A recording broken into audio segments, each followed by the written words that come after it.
আমাদের প্রথম কিবলা বাইতুল মাকদিস, যেই কিবলাতে দুনিয়ার সমস্ত নবীগণ যেখানে সালাত আদায় করেছেন, বিশ্বনবী মুহাম্মদুর রাসূলুল্লাহ সাল্লাল্লাহু আলাইহি ওয়াসাল্লামের ইমামতিতে 1,24,000 পয়গম্বর, অগণিত পয়গম্বর নবী রাসূল আমার নবীর ইমামতিতে বাইতুল মাকদিসে নামাজ পড়েছেন। সুবহানাল্লাহ।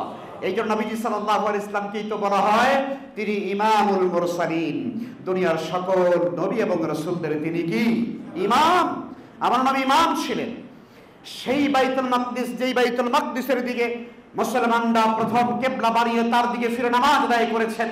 মুসলমানদের তিনটা পবিত্র জায়গা, বাইতুল্লাহ, মসজিদে নববী এবং বাইতুল আকসা বা মসজিদে আকসা, এই তিনটি পবিত্র জায়গার অন্যতম একটি জায়গা সেই পবিত্র বাইতুল মাকদিসকে আজ ইহুদিরা তাদের দখলে নেওয়ার জন্য, মুসলমানদের বৈধ জমিন থেকে তাদেরকে উৎখাত করে দেওয়ার জন্য আজ ইতিহাসের সবচেয়ে বর্বরতম হত্যাযজ্ঞ তারা ইসরায়েল বাহিনী আজ রাফার মুসলমানদের উপরে চালাচ্ছে। ঠিক কিনা জোরে কর। আজ আমাদের মুসলমান ভাইদেরকে মারছে ওরা। আজ আমাদের পবিত্র ভূমিকে তারা অপবিত্র করে দিয়েছে। আজ রাফায় গণহত্যা চালানো হচ্ছে। মুসলমানরা আজকে আশ্রয় শিবিরে তারা আত্মগোপন করেছেন, আশ্রয় নিয়েছেন, সেই জায়গার উপরে বোম্বিং করা হচ্ছে। এই যখন অবস্থা, সারা পৃথিবীর মুসলমানরা আজ নিশ্চুপ, তারা আজকে নীরবতা পালন করছে। আর সে কারণেই আজ এই বৃক্ষ পর্যন্ত মুসলমান মজলুম মুসলমানদের জন্য তারা কথা বলছে।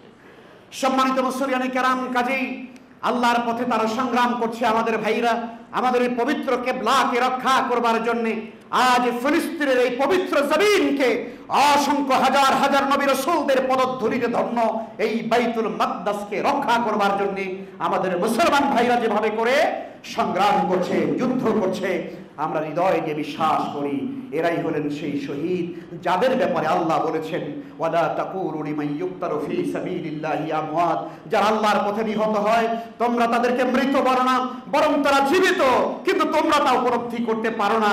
ওরা জীবিত, আল্লাহর পক্ষ থেকে তারা রিজিক পাচ্ছে।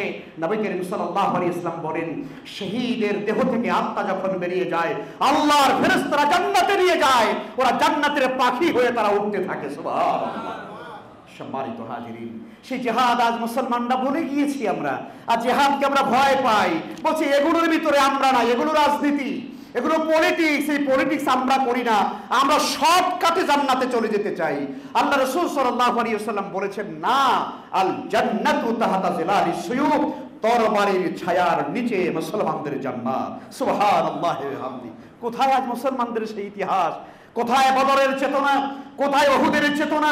কোথায় খন্দকের চেতনা? বদরের ময়দানে আমার রাসূল সেখানে যুদ্ধের জন্য ঝাঁপিয়ে পড়লেন, 313 জন সাহাবী উহুদের ময়দানে আমার রাসূলের দাম মোবারক শহীদ হয়ে গেল। আমার নবীর মাথার ভিতরে লোহার হেলমেট ঢুকে গেল। কেন? পৃথিবীতে এত বড় পবিত্র আত্মার একজন মানুষ, আল্লাহর প্রিয় বন্ধু, প্রিয় হাবিব, কেন জিহাদের ময়দানে গিয়ে তার দাম মোবারক শহীদ হতে হলো? আজ আমরা কি রাসূলের চাইতে মুত্তাকি হয়ে গিয়েছি? আজ আমরা রাসূলের চাইতে বেশি তাকওয়াবান হয়ে গিয়েছি?